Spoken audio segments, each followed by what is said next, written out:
বিসমিল্লাহির রহমানির রহিম। আসসালামু আলাইকুম দেশ ও বিদেশের ভাই ও বন্ধুরা। কথা হইল, আমি এই কথা বলার পরে অনেকে বলবেন নাস্তিক, অমুক সমুক, হ্যান ত্যান। মুখের মধ্যে কামড়ায় সত্যি কথা বলার জন্য। তবে সত্যি বলছি কিনা এইটা বিচার করবেন। নাস্তিক বলে না, যা বলেন সেটা হলো অনেক পরের কথা। সত্যি বলছি কিনা, সঠিক কিনা, এইটা আপনারা বিচার করবেন। যেই শোনেন সেটা হলো, ছোটবেলার থেকে শুনে আসছি এই ভূমিকম্প আল্লাহ তাআলা দেয়, জেনা, বেবিচার, হ্যাঁ, দুর্নীতি, 2 নাম্বারি, আকাম কুকাম যখন বাইরে যায়, যেই শহরে বেড়ে যায়, সেই শহরে আল্লাহ তাআলা গজব নাজিল করে। তো গজব কি দিয়ে দেয়? বন্যা, বৃষ্টি, ভূমিকম্প। আল্লাহর সবচেয়ে বড় হাতিয়ার ভূমিকম্প। এখন আমার কথা হইল, এই যে কিছুদিন ধরে পরপর 5টা-6টা ভূমিকম্প হয়ে গেল, এই ভূমিকম্পতে মরছে কে? আল্লাহ তাআলা নিয়ে গেছে একটা বাচ্চা শিশু, সে আবার হাফেজ। ছোট একটা ছেলে, সে আবার হাফেজ। তাকে নেছে নেছে তার বাবা মাওলানা তাকেও নিয়ে গেছে এই ভূমিকম্পে মারা গেছে। কিন্তু মারা যাওয়ার কথা ছিল কি? আমার কারণে যদি এক জায়গায় একটা জ্ঞানজাম হয়, মারামারি হয়, বড় ধরনের একটা অপরাধ হয়, তো সবাই তো আমারই খুঁজবে। পুলিশও আমারে খুঁজবে, জনগণ আমারে খুঁজবে, ওরে পাইলেই মারব। তো ভূমিকম্প হইল কার কারণে আর মূল্য কে? আমার প্রশ্ন হইল এইটা আপনাদের কাছে। ভূমিকম্প আল্লাহ দিল কার কারণে? ব্যভিচার মানে কি? জেনা। তো জেনা হয় যেইখানে, সেইখানের ভূমিকম্পে কিন্তু বাড়িঘর ভেঙে পড়েনি। দুর্নীতি, 2 নাম্বারি, সিটারি, বাটপারি সব করে কোটিপতিরা, বড় লোকরা, সেইখানে কিন্তু তার বাড়িঘর ভেঙে পড়েনি।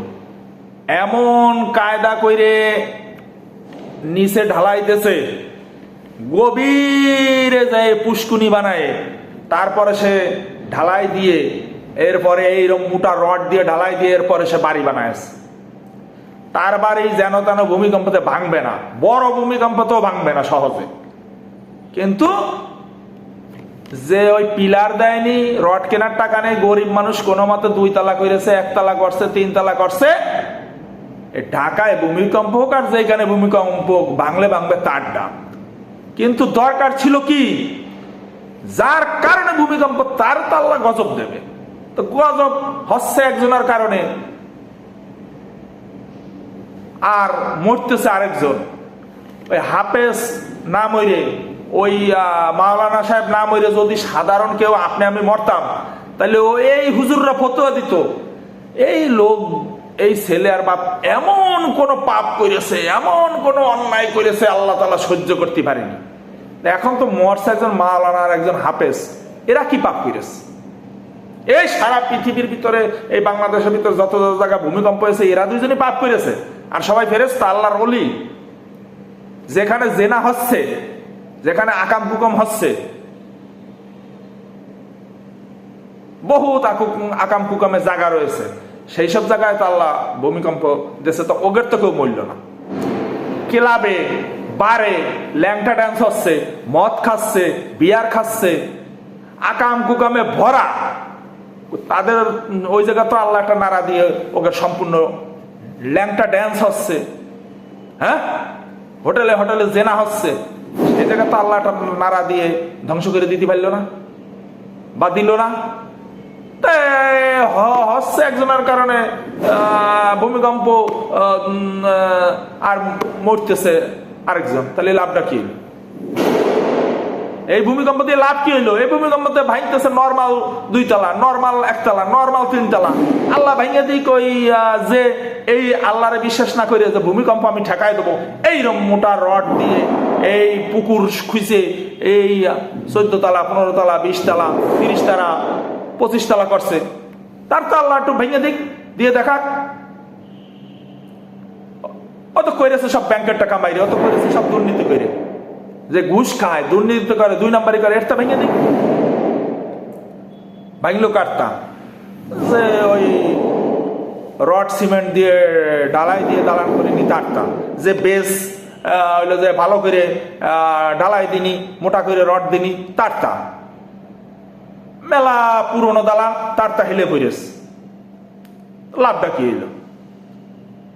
দেওয়া তো দরকার ছিল ওই ড্যান্সারের জায়গা, দেওয়া তো দরকার ছিল মদ খাচ্ছে সেই জায়গা, দেওয়ার দরকার ছিল দুর্নীতি করতেছে যে অফিসে সেই অফিস পাইনি। মূল্য কিটা? মূল্য হইল হাফেজ আর আমি মাওলানা। এই বাংলাদেশে আর কোন, সবাই আল্লাহর ফেরেশতা, আমি সহ সবাই আল্লাহর ফেরেশতা, আর কারোর চোখে দেখলো না। এত 2 নম্বরই হচ্ছে, এত সিটারি হচ্ছে, এত বাটমারি হচ্ছে, এত অন্যায় অত্যাচার হচ্ছে, সেই সব জায়গা দিতে পারল না। খালি এই হাফেজটা আর মাওলানা ওটা মূল্য। ভুল যদি হয় ধরায় দেবেন, কমেন্টে জানায় দেবেন যে এটা বলা আপনার ঠিক হয়নি। যত পারেন গালাগালি দেন, আমি যেটা বুঝলাম আমার যেটা। তবে আমি নাস্তিক না, আমি 5 ওয়াক্ত নামাজ পড়ি আল্লাহর রহমতে, 5 ওয়াক্ত না পড়লে 4 ওয়াক্ত পড়ি, রোজা রাখি ছোটবেলার থেকে, এবং আল্লাহকে অসংখ্য হাজার বিশ্বাস করি। কিন্তু আমি যা করি, যেটাই করি, যেটা আমি বুঝি যেটা বেঠিক হচ্ছে ওটা আমি বলি, তাতে যা হয় হোক।